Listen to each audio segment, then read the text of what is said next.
여러분 반갑습니다. 정박사입니다. 오늘 시장 어떻게 대응 잘 하셨습니까? 시장이 녹록치만은 않은 모습이 연속이 좀 되고 있는데요. 쉽지만은 않은 시장이 이번 주 들어서 좀 진행이 되고 있지 않나 생각이 듭니다.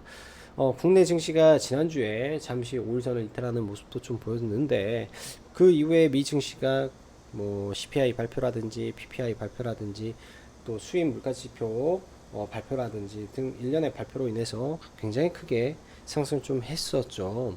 그런 부분에 국내 증시가 편승하면서 좀 올라왔었는데 그것조차도 요새는 조금 버거워 보이는 모습이 많이 보입니다. 그런 관점에서 주말에 연휴 기간에 이 태조 이방원 관련된 종목군들에 대해서 뭐 개인적인 생각을 카페에 좀 적어 드리기도 했었는데요. 지금 시장은 일단 단기간에 많이 올라와 있는 상태에서 이 시장의 방향성이 지속적으로 우상향을 하면서 박스권을 만들고 갈 것이냐, 혹은 시장이 다시금 경기 침체에 대한 우려가 부각이 되면서 내려올 것이냐라는 기로에 서 있다라고 볼 수 있기 때문에 지금 뭐 한 일주일 정도는 시장을 보면서 최대한 비중을 줄여가며 시장을 대응하는 게 현실적인 마켓 트레이딩에 있어서 중요한 구간이라고 보여집니다. 일전에도 그런 말씀을 드렸어요. 시장에 지금 명확하게 엄청 큰 악재는 많이 없지만은 호재에 반응을 하지 않고 더 이상 올라가지 못할 때가 단기 고점이 되는 가능성이 매우 높다라고 말씀드렸는데 미국의 인플레이션 감축 법안이 통과가 되고 서명이 이루어졌음에도 불구하고 관련된 종목군들이 움직이지를 않고 방산 또한 내일이면 현대로템이 K투자차 천대에 대한 본계약을 체결합니다. 그럼에도 불구하고 밀려 내려가는 점, 그런 점들 하나하나가 지금 시장을 약간 보수적으로 봐야 될 이유와 근거라고 저는 생각이 들기 때문에 뭐 매크로적인 부분을 봐야 될 때가 있고 매크로적인 부분에서 호재가 더 이상 호재로 반응을 안 할 때 매크로와 반대로 시장을 바라봐야 될 때가 있다라고 저는 생각이 듭니다. 지금이 그때지 않나 조심스럽게 생각이 들기 때문에 이런 관점은 잘 상기하시면 도움이 되리라고 보여지네요. 자, 카페 라이브 방송 가입 진행하고 있으니까 네, 관심 있으신 분들은 참여하시면 될 것 같습니다. 자, 그럼 바로 시작해 보도록 하죠. 최근에 제 몸 상태가 그닥 썩 좋지 못하다 보니까 목소리도 약간 힘이 없는 것 같네요. 이 점 이해 부탁드리면서 시작해 보도록 하죠. FOMC 의사로 공개를 앞둔 증시, 시장이 흔들릴 때는 잠시 보수적 관점에서 시장의 방향성을 확인하고 가는 것도 매우 중요하다. 오늘 시장 보면은 장 시작하면서 지수가 바로 밀려 내려왔습니다. 뭐 선물 매도가 시작부터 나오진 않았는데 약간의 트릭 이후에 지속적인 선물 매도와 함께 코스닥은 대규모의 매도가 기관 쪽에서 많이 출회가 됐죠. 일부 2차전지 종목군들의 대량의 매수세가 들어오긴 했지만은 LNF를 제외하면 거의 대부분의 종목에서는 매도가 많이 나왔다라는 관점 속에서 오늘 시장은 전반적인 약세장을 이뤄갔다라고 보시면 될 것 같습니다.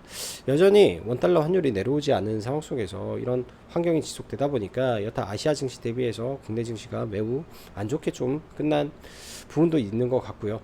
최근 신용융자 잔고도 어느덧 17조에서 19조까지 굉장히 또 빠르게 올라왔다라는 점이 단기적인 부담 요인으로도 작용을 해줄 것 같네요. 오늘같이 지수가 이렇게 밀리면서 또 프로그램 대량 매도가 나오는 날에는 과거에 제가 말씀드렸죠. 항상 조심해야 된다. 그런 날들이 최근에는 없었는데 요 근래 들어서 발생을 자주 하고 있다라는 관점에서 지수가 단기 좀 버벅거리는 구간이구나 정도 생각하시면 될 것 같습니다.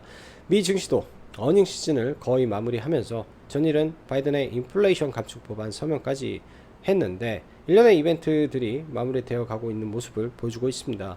6월 증시 급락 이후 시장의 강한 반등의 배경을 우리는 다시 한번 상기하고 복습할 필요가 있다라고 저는 보는데, 이는 인플레이션을 잡기 위한 연준의 자이언트 스텝으로부터 시작된 하락이 경기 침체 우려감의 급락을 만들었고, 다시금 인플레이션 피크아웃에 대한 기대감이, 그리고 그 수치가 지표로 확인되면서 CPI라든지 PPI라든지 수입물가 지표가 발표될 때마다 미 증시는 큰 폭의 상승을 보여주었습니다. 그렇다면 이 다음 지수를 견인할 모멘텀은 여러분들 무엇이라고 생각하십니까? 우리는 진지하게 그 점을 고민해야 될 시점이다. 6월의 하락은 경기 침체에 빠져들 수도 있다는 불안과 공포가 그리고 7, 8월의 반등은 경기 침체는 없다. 연준의 긴축은 마무리될 것이다.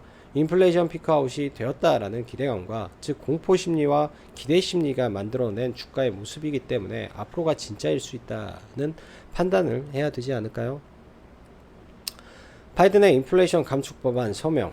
큰 틀에서 보면 친환경 섹터는 지속 가능한 성장 동력을 저는 장착했다고 볼 수 있고 앞으로도 좋을 것이다 라고 생각을 합니다. 그러나 단기 많이 올라왔고 그에 따른 이벤트 일정에 맞춘 차익 매물 성격이 라는 점에서 조정을 잘 기다렸다가 3분기를 노려보면 될 거라고 보여지네요. 그 핵심에는 어떤 종목이 있는지 우리가 빼놓고 봐야 되겠죠. 당연히 풍력에는 뭐 어떤 종목, 뭐 삼강 LNT 같은 거, 태양광에는 하나솔루션 같은 종목을 탑픽으로 빼놓고 보면서 그런 종목군들은 오기기 때문에 시장에 밀려도 다시 강하게 올라갈 수 있는 주도주라고 저는 생각을 합니다. 그런 관점에서 종목을 압축해 놓고 빼놓고 기다리고 하는 게 투자의 관점에서 보는 거고요. 친환경, 자, 즉 전기차 보조금 관련 금일 희비가 명확히 갈리는 날이었는데 아침에 이런 기사를 보셨을 거예요. 바이든 16일 인플레이션 감축 법안 서명, 즉시 현대 기아차 전기차 보조금 사라져. 그럼 서명과 즉시 20만 대 이상 미국에서 판매하는 차량은 뭐냐라는 걸 보면은 테슬라죠. 그렇기 때문에 오늘 테슬라 관련한 배터리 관련된 LNF가 급등을 한 것이고 현대 기아차가 보조금을 못 받기 때문에 하락폭을 키운 거라고 보여집니다. 저희도 뭐 현대위아를 들고 있었기 때문에 적절하게 잘 빠져나오는 전략으로 좀 봤고요. LNF를 장중 눌림으로 공략을 하려고 했지만은 너무나 빠른 반등 속에 좀 오늘 아쉬웠던 부분이 참 많았던 게 LNF라는 종목이었던 것 같습니다. 그래서 시황의 변화에 명확한 근거를 가지고 시장을 바라보면 이런 부분도 여러분들 투자 관점에서 많은 도움이 되는 내용이라고 좀 보여주고요. 자, 다음으로 방사는 18일 현대로템의 분계약이 있죠. 분계약을 한다고 해서 바로 1000대가 수출되는 것이 아니기 때문에 재료소멸 관점에서 봐야 될 것이라고 저는 보여집니다. 추후 관찰은 저는 필요할 거라고 보는 이유가 폴란드를 거점으로 이런 유럽 다른 국가에 또 수출에 대한 기대감을 만들 수 있기 때문에 이 태조 이방원 섹터는 계속 펴놓고 시장을 볼 필요는 있을 것 같습니다. 시장을 바라볼 필요는 있을 거라고 보여지는데 단기적으로 많이 올라와 있는 부분에 대해서는 항상 대비가 필요하지 않나라는 생각이 좀 드네요. 그런 부분에 대해서는 자 그렇다면 이제 시장은 남은 것은 무엇일까에 대한 고민을 해야 되는데 여전히 원정과 로봇 섹터 정도 남아있다라고 보여집니다. 과도하게 밀려서 바닥에 기고 있는 반도체도 나쁘지 않다라고 생각이 드네요. 그리고 최근에 보면은 수소도 많이 못 올라왔죠. 그래서 친환경 섹터에는 수소 관련된 종목을 한 두 종목 정도 넣어놓은 이유가 아직 많이 못 올라와 있기 때문에 바닥권에서 그런 관점에서 수소를 좀 보면 되지 않을까라는 정도. 그리고 내년부터는 본격적으로 이 그린 수소가 확대가 되는 시점이 내년이다 보니까 올해 하반기부터는 수소 섹터도 우리가 주의를 기울이면서 좀 볼 필요는 있을 것 같네요. 자, 시장 보면서 넘어가도록 하죠. 먼저 우리가 지수를 좀 면밀하게 지금은 봐야 될 텐데요. 일단 미 증시 먼저 보면 나스닥이 조금만 더 올라가면 이 추세대 상단을 걸치는 구간입니다. 지금도 이미 많이 올라와 있는 상태에서 충분히 버벅거릴 수 있는 자리까지 올라왔기 때문에 여기에서 언제 조정이 나와도 이상하지는 않을 것 같습니다. 더 올라가도 조정이고 내려도 조정에 임박한 자리지 않나 라는 생각이 들고요. 오늘 국내 코스닥 지수만 놓고 보면 미국 시장보다는 훨씬 약한 모습이죠. 일단 오늘은 좀 주의를 좀 한 게 일단 시작부터 5일선을 이탈을 했고 이 5일선의 이평선의 각도가 좀 내려오기 때문에 단기적으로 좀 밀었다가 제가 볼 때 좀 밀었다가 이렇게 올리면서 박스권을 그리지 않을까 정도 생각을 합니다. 일단 1차적으로 박스권이 확실하게 시장에서 나오는지 이 부분이 굉장히 중요할 거라고 저는 생각이 들고요. 그래서 일단 그 부분을 개인적으로는 확인을 하고 싶습니다. 개인적으로 확인을 하고 싶고요. 지난번에 과도하게 벌어졌던 21이평선과 갭을 줄이는 과정에서 지수가 많이 밀렸었는데 지금도 이 21이평선을 생명선 기준으로 잡고 지수에서는 좀 지켜보면 어떨까라는 생각을 하고 있네요. 그래서 이 구간에서 박스권을 이렇게 그릴지 아니면 위로 올라가서 그릴지, 좀 많이 밀려서 쓰리바닥을 형성하고 올라갈지, 뭐 이거는 이제 시장에 좀 맡겨야 될 문제이지 않나 생각이 듭니다. 자, 종목군들 볼게요. 먼저 2차전지 섹터부터 LG에너지솔루션. 오늘까지 해서 3일 연속 LG에너지솔루션이 좀 하락을 했는데요. 여전히 수급은 좋은데 좀 밀리고 있는 모습이죠. 일단 저는 이 박스권을 돌파한 구간까지 내려왔을 때 수급이 이탈이 없다면 이때는 한번 흐름을 지켜보고 뭐 진입을 시도해 볼지 고민을 해볼 것 같습니다. 그래서 2차전지 대장주인 LNF의 흐름을, 그러니까 LG에너지솔루션의 흐름은 계속 체크를 하고 봐야 될 것 같고요. 오늘 같은 경우에 LNF가 어제 실적 발표 이후에 굉장히 강한 수급 동반에서 좀 상승이 나왔는데 단기적으로 신고가 영역이기 때문에 이걸 돌파하고 갈지 아니면 좀 눌렸다가 며칠 있어서 돌파하는 흐름이 나올지 일단 지켜봐야 될 것 같습니다. 꽤 강력한 매수세가 연이틀 들어왔다라는 점에서 지금의 이 자리는 굉장히 좀 탄탄한 지지 구간이 될 걸로 예상이 되고요. 자, 포스코 케미칼, 오늘은 상당 부분 차익 매물이 좀 나온 걸로 좀 보여집니다. 상당 부분 차익 매물이 좀 나온 것 같고요.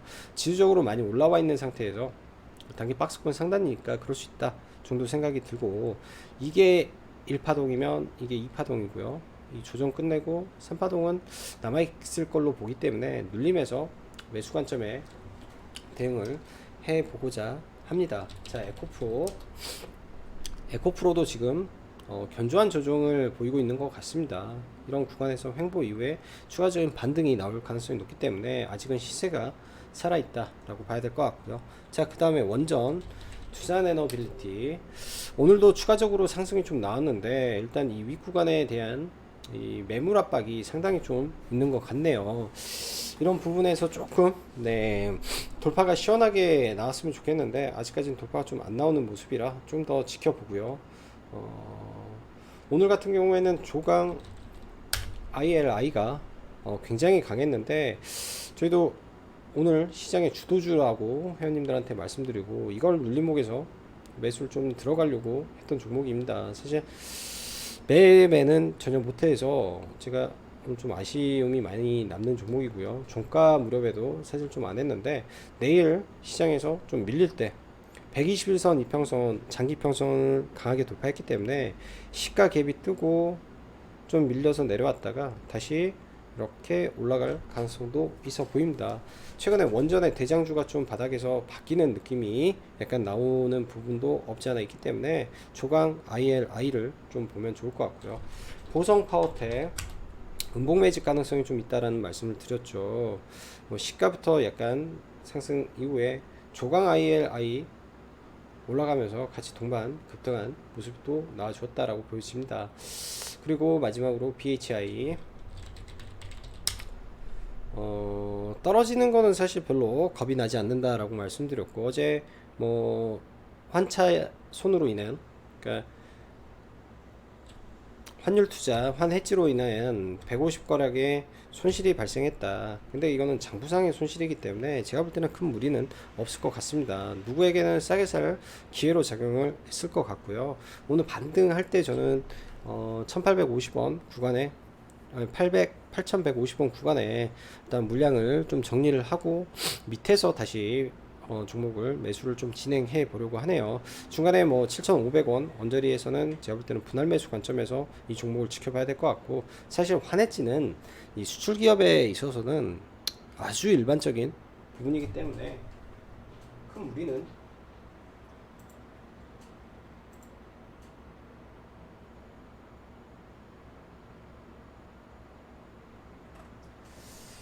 되지 않는다라고 봐야 될 것 같습니다. 자, 2차전지 세비캠을 빼먹었네요. 세비캠은 어제 시간에 때 좀 매수를 좀 했다라고 말씀드렸고요. 저도 오늘 거의 매매는 세비캠에서 좀 집중을 하고 오후장에는 매매를 많이 안 했었는데요. 어제 시간에 들어간 거는 오전에 분할 매도하고 그 다음에 매도한 자리에서 돌파로 들어가서 이쪽도 매도하고 눌림에서 뭐 짧게 한 1점 몇 프로 정도 해서 수익을 보고 그 이후에는 일단은 매매는 좀 안 했던 것 같습니다. 폐배터리 관련해서 시장에서 굉장히 좀 센 종목 중에 하나고요. 굉장히 높아 보이지만은 이런 구간에서 저는 오히려 박스권을 만들 가능성이 좀 있어 보이기 때문에 눌림이 좀 나와준다면 내일장 여전히 세비캠 관심을 좀 가지고 보려고 합니다. 자, 박셀바이오 많은 기대가 있고 시장에 관심이 굉장히 많은 종목일 텐데요. 일단 이 구간 명확히 우리가 봐야 돼요. 이 구간은 굉장히 조심해야 되는 구간이고 여기에서는 전략 매도를 고민한다라고 말씀드렸습니다. 추후에 다시 이 구간을 돌파할 수도 있을 수도 있겠지만은 단기적으로는 일단 매도하고 저는 앞으로는 스윙 종목으로는 보지는 않을 생각이고요. 오늘까지 해서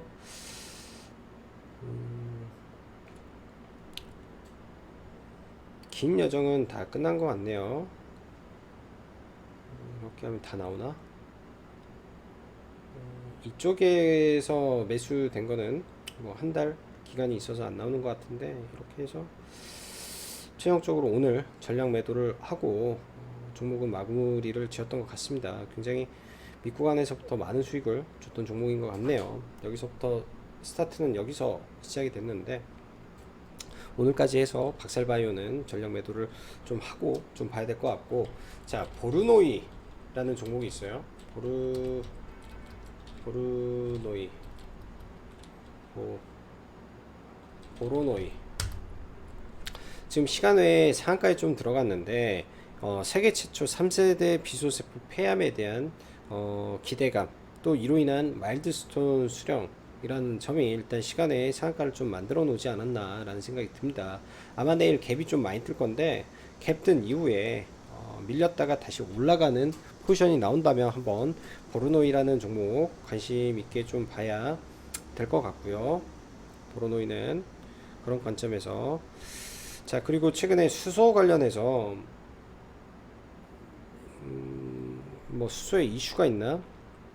오늘은 시간에 종목분들 안 봤더니 수소 관련해서 꽤 많이 올라가네요. 이거는 내일 체크를 하고 좀 보면 될 것 같습니다.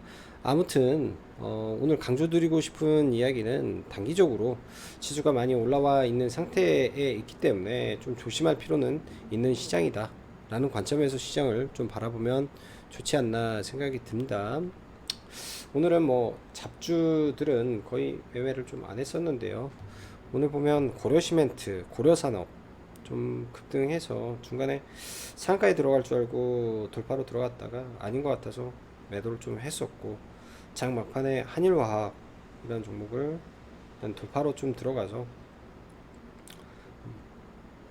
이 윗구간까지는 매도가 좀 안 돼서 짧게 매매했던 것 같네요. 그리고 유일로보틱스 종가 매매로 좀 들어가다가 약간 좀 얘도 힘이 부족한 것 같아서 매도하고 오늘은 포지션이 9시 좀 넘어가는 것 같습니다. 자, 다들 시장 대응 잘 하시고 오늘은 여기까지 장구박사였습니다. 감사합니다.